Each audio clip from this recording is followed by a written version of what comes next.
అదే RTV app వార్తల్ని క్షణాల్లో చదివే అవకాశం ఉంటుంది. ఒక న్యూస్ పేపర్, ఒక టెలివిజన్ ఛానల్ మీ చేతుల్లో ఎప్పుడూ ఉంటాయి. సోమవారం వచ్చిందంటే చాలు కరీంనగర్ కలెక్టరేట్ బాధితులతో నిండిపోతుంది. తమ సమస్యలు పరిష్కరించాలంటూ పదే పదే వస్తుంటారు చాలామంది. మరి కరీంనగర్ కలెక్టరేట్ ఎదుట మహిళ కూర్చొని ఉన్నది, వాళ్ళ పాప ఉన్నట్టుంది. ఎందుకు వచ్చిర్రు, వాళ్ళ బాధ ఏంది ఒకసారి మనం తెలుసుకుందాం. ఏంటమ్మా మీ పేరేంటి, ఎందుకు వచ్చిర్రు ఇక్కడికి, ఏం కావాలి, ఎందుకొరకు వచ్చిర్రు, మీరు కలెక్టరేట్కి ఎందుకు వచ్చిర్రు? నా పేరు జేరిపోతు. ప్రజాపానికి వచ్చినా మీరు? ప్రజాపాలనకు వచ్చాను. ప్రజావానికి వచ్చిన నాకు న్యాయం చేయాలని చెప్పేసి వచ్చిన సార్. ఇక పిటిషన్ కూడా పట్టుకొచ్చిన. ఏదో ఒకసారి చూపించండి పిటిషన్. మా అత్త మామ ఆడపడుచులు కలిసి నాకు అన్యాయం చేసిరు. నా భర్త జేరిపోతుల రాజేశ్వరి మునేందర్. ఇది పిటిషన్ అండి. నేను కలెక్టరేట్కి ఇద్దామని వచ్చిన.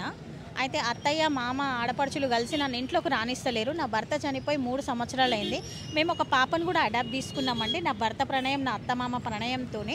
ఇప్పుడు ఏంటంటే నన్ను అసలు రానిస్తలేరు. మా కొడుకే చచ్చిపోయిండు, నువ్వు వద్దు అని ఆడపడుచులు నా మీదికి వచ్చేసిరు. మీ భర్త పేరేంటి? జేరిపోతుల మునేందర్. ఎప్పుడు చనిపోయిండు, ఎట్లా చనిపోయిండు? ఆయన వచ్చేసి జేరిపోతుల మునేందర్ అండి, సన్ ఆఫ్ ఈశ్వరయ్య. ఆయన వచ్చేసి July 9th, 2023లో సివిల్ హాస్పిటల్లో లంగ్స్ ఇన్ఫెక్షన్తో చనిపోయిండు. సో అప్పటి నుంచి కూడా నన్ను వాళ్ళు ఏం పట్టించుకోలేదు. మేము కన్వర్టెడ్ క్రిస్టియన్స్. సో వాళ్ళు మాకు ప్రేయర్ చేసేటప్పుడు కూడా భార్య అని పేరు కూడా రాలేదు. దినాలలో నెలమాషకంలో ప్రేయర్ తరచు జరుగుతూనే ఉంటుంది ఓదార్పు కోసం. దాంట్లో కూడా నా పేరు అసలు రాలేదు. వీళ్ళంతా ఇన్ఫ్లుయెన్స్ చేసిర్రు. పెళ్లి చేసుకున్న మొదటి రోజు నుంచి నేను అసలు ఇష్టం లేని కోడల్ని ఇప్పుడు మొత్తానికి నన్ను తరిమేయమంటున్నారు. నా మీద ఏ డౌట్ ఉన్నా మీరు ఊరిని, గ్రామ ప్రజల్ని, గ్రామ పెద్దల్ని నేను అక్కడ అడుక్కొని కూడా తిన్నాను. ఇప్పుడు నేను ఉండే బట్టలు అవన్నీ కూడా మెట్ల కింద పెట్టుకుంటే కూడా తాళం వేసుకొని పోయినారు 14 తారీఖు. మీ భర్త సంబంధించినటువంటి గృహం ఎక్కడ ఉంది? మీ మామయ్య వాళ్ళు ఏ ఊరు, మీరు ఏ ఊరు, అసలు ఎక్కడ ఉన్నారు మీరు? నా భర్త ఊరు వచ్చేసి నగ్నూరు, నాది వచ్చేసి హైదరాబాద్. మాది లవ్ కమ్ అరేంజ్ మ్యారేజ్. 2014 26 మార్చ్లో మా పెళ్లి జరిగింది. పెద్దల ప్రణయంతోనే జరిగింది. సో ఆయన చనిపోగానే నా దగ్గర ప్రతి ఎవిడెన్స్ వాళ్ళు లాగేసుకున్నారు. నన్ను కొట్టిరు ఆడపడుచుల హస్బెండ్స్, మా అత్త వాళ్ళ రిలేటివ్స్ నన్ను కొట్టి, నీకు ఎందుకు ఇవన్నీ ప్రూఫ్స్, నీకు ఇక్కడ ఏం లేదు, నువ్వు తెచ్చిన కట్నాలు ఏంటి, ఇట్లా అని చెప్పి నన్ను కొట్టి ఇవన్నీ లాగేసుకున్నారు. ఇన్ఫ్యాక్ట్ నేను ఇప్పించిన ఫోన్ కూడా మా హస్బెండ్ది ఒక నంబర్ ఉంది, 9849104773. ఇది నాకు చెందాల్సిన ఫోను ప్లస్ నంబరు వాళ్ళే వాడుతున్నారు.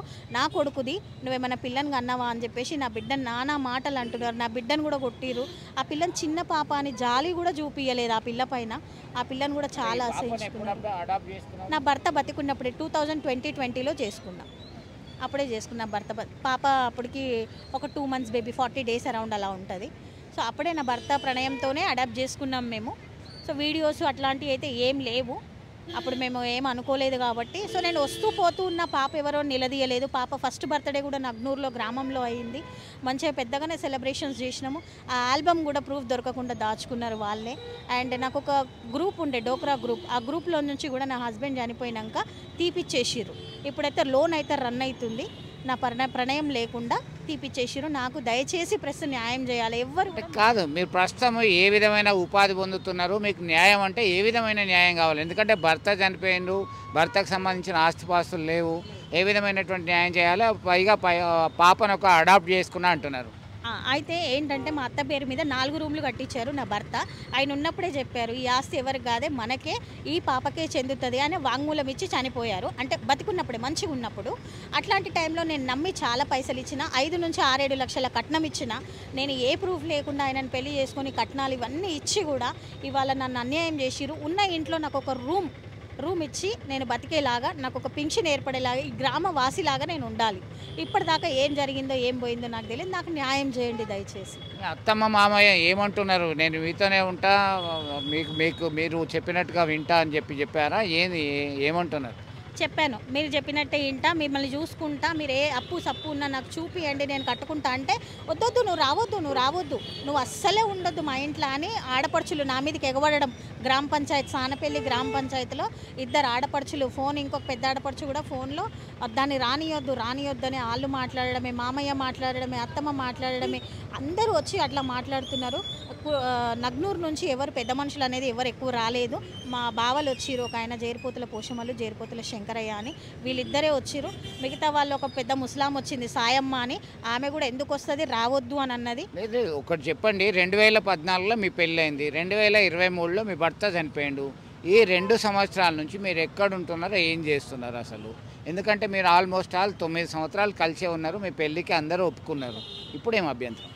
ఇప్పుడు అభ్యంతరం ఏంటంటే నేను లాస్ట్ 2 ఇయర్స్ మా హస్బెండ్ చనిపోయిన తర్వాత అది నెల మాసకం ఏడాది మాసకం అప్పుడు నన్ను మెంటల్లీ ఫిజికలీ బాగా హరాస్ చేసిండ్రు. ఎట్లా అంటే నువ్వు తెచ్చిన కట్నాలు ఏమున్నాయి, వెళ్ళిపోవాలి అని నాకు అన్నం పెట్టుడు లేదు, నా బిడ్డకు అన్నం పెట్టుడు లేదు, సపోర్ట్గా మా అమ్మ వస్తే ఆమెను కూడా చూసుడు లేదు, మొత్తం మాతో మాటలు బంద్ చేసి దీనంతా లేదు వెళ్ళిపోవాలంటే 3 రోజులు ఉపవాసం ఉండి బయట అడుక్కు తిన్నాం ఉండలేకపోయినా.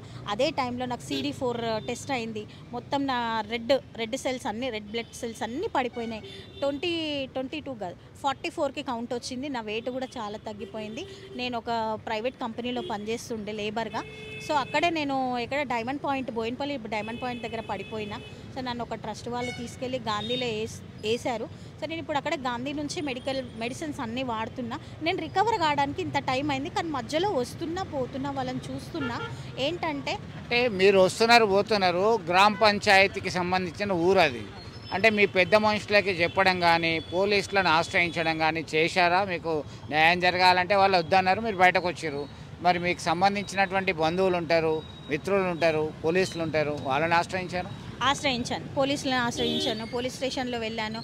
మళ్ళీ ఎఫ్ఐఆర్ చేయమని ఇస్తే కూడా వాళ్ళు ఎవరు ఎఫ్ఐఆర్ చేయలేదు, వాళ్ళు రావట్లేదు, వాళ్ళు అసలు ఫోన్లే ఎత్తట్లేదు, ఫోన్ చేస్తే స్విచ్ ఆఫ్ చేసుకుంటున్నారు. ఇంకొకటి కులంలో వెళ్ళి మాట్లాడుకోండమ్మా అని పోలీసులు చెప్పినా కానీ వాళ్ళే రాంది మేమేం చేయాలమ్మా అని అంటున్నారు. కుల పెద్దలకి కానీ వాళ్ళు ఎవ్వరికి కానీ మొహం చూపించట్లేదు. మా రెండో ఆడపడుచు అయిన లవ్ మ్యారేజ్ చేసుకున్న ఆడపడుచు రూపా కృష్ణ వాళ్ళ ఇంట్లోనే వీళ్ళు తలదాచుకుంటున్నారు. పర్లపల్లి తిమ్మాపూర్ పర్లపల్లి విలేజ్ గ్రామ పంచాయతీ ఎదురుగా వాళ్ళ ఇల్లు లేరు, తాళాలు వేసుకొని వెళ్ళిపోయినారు. ఈ వెదర్కి మాకెంత హెల్త్ సిక్ అయిందంటే మీరు చూస్తూనే ఉన్నారు లైవ్లో. నాకు ఫుల్ కోల్డ్ ఫీవర్ వచ్చింది. నా బిడ్డ ఈమె నా బిడ్డ, మాకు న్యాయం చేయండి దయచేసి. సో మొత్తం మీద లవ్ కమ్ అరేంజ్డ్ వివాహము 2014లో చేసుకున్నారు. అయితే 2023లో భర్త అనారోగ్యంతో మృతి చెందారు. ఉండేదంతా హైదరాబాదు. పాపను ఇద్దరు సరిగా ఉన్నప్పుడే అడాప్ట్ చేసుకున్నారు. ఇక్కడ కరీంనగర్ సమీపంలో ఉన్నటువంటి నగునూరులో అత్త మామ ఇల్లు ఉంది. నేను వచ్చి మీతోనే ఉంటా అంటే ఇంటికి తాళం వేసుకొని ఆడబిడ్డ ఇంటికి వెళ్ళారని చెప్పేసి ప్రధానంగా ఆరోపిస్తుంది. తనకు న్యాయం చేయాలని కోరుతున్నటువంటి పరిస్థితి. నిజ నిర్ధారణ చేసి న్యాయం చేయాలని మనము కోరుకుందాం. విడుదల సుమంత్తో కలిసి చంద్రశేఖర్, RTV కరీంనగర్. మరిన్ని వీడియోస్ కోసం ఛానల్ ని సబ్స్క్రైబ్ చేయండి. లేటెస్ట్ అప్డేట్స్ కోసం వాట్సాప్ ఛానల్ ని ఫాలో చేయండి. అండ్ లింక్ డిస్క్రిప్షన్ లో ఉంది.